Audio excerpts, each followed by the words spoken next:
In this tutorial, I'll show you how to add a calculator to Notion. By the end, you'll have a calculator available directly inside your workspace for quick calculations without leaving your page.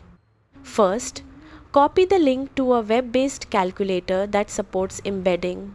Many online calculators provide a shareable URL that can be embedded in Notion. Next, open Notion and go to the page where you want the calculator to appear. Paste the calculator link onto the page. When Notion displays the available options, select Create Embed. The calculator will be added as an interactive embed instead of a regular link.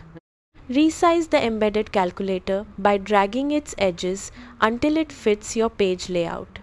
You can move it anywhere on the page to keep it easily accessible while you work. If the calculator doesn't load, check that you're using a valid embeddable URL and confirm that the website allows embedding.